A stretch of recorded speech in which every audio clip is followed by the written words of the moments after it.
Welcome. In this week's paper review, more big stories than a block of flats for very tall people. Let's see. Item 1, the strike in Spain. There is no strike in Spain. Yes, la huelga ha muerto. Spain's top clubs, you'll recall, had threatened not to play this weekend's games in their attempts to get the government to stop Spanish TV showing matches for free, one game a week, before you get too excited. But in the courts, the judge, a woman, declared their threat illegal, probably after somebody got down there and explained the rules to her. While the issue behind the strike threat is still unresolved, it does all mean that this weekend's potentially paradigm-shifting set of games can go ahead. Barcelona, of course, defending a 5-point lead over Real Madrid, but facing a tough trip to Villarreal, where they have a rotten record. Papers, not surprisingly, are delighted. There's no strike. The Liga's coming back, says AS. And here's marker, long live free football. Big clubs then getting their fingers burnt after playing with their matches. The resolution of this story, though, small comfort to the fans at the Bernabeu in Madrid, who, it turns out this week, can't listen to Shakira anymore. Shakira, the Colombian chanteuse, who's now shacked up, in a real sense, with Gerard Piqué of arch-rivals Barcelona. So he's possibly getting Shakira nightly. Anyway, she has now been struck off the playlist at Real Madrid Stadium, where she had been something of a mainstay with her classic tunes like She-Wolf, Wherever, Whenever, and Too Bad Ibra, You Don't Know What You're Missing. Is that right?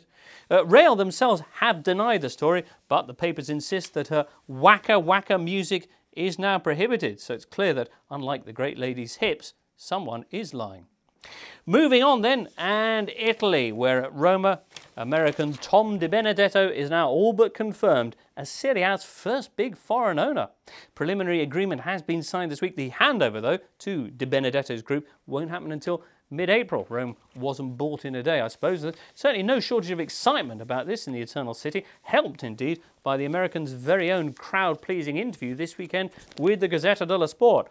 La mia Roma all'Americana, the headline there, DiBenedetto saying the club will target 6 new players and build their own stadium.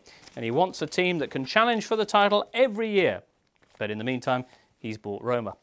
DiBenedetto is also a shareholder in John W. Henry's Liverpool consortium. That club's recent experiences are very much testament to how these big early promises can often prove hollow, a fact noted by the Gazzetta this week. But they say, though, while there's always a risk with foreign incursion, if you can bring the Americans' sense of fair play to the capital, they'll have more to gain than they lose. In the meantime, DiBenedetto's son has curiously just signed for an Italian baseball team, where hopefully he's learning the Italian for blow me face.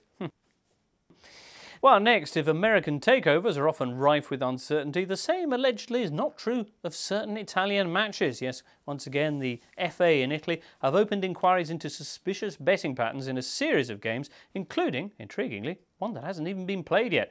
Chievo-Sampdoria this weekend, on which the volume of betting on a 1-1 draw is reportedly well over 10 times the levels you'd normally expect. Similar betting patterns were noted a few weeks back in the Serie B game between Atalanta and Padova, and Atalanta's match with Piacenza, which ended 1-1.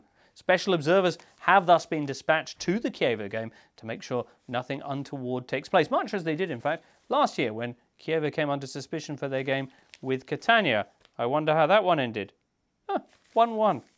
Anyone lend me a fiver? I've got a very good feeling about that Chievo-Samp game.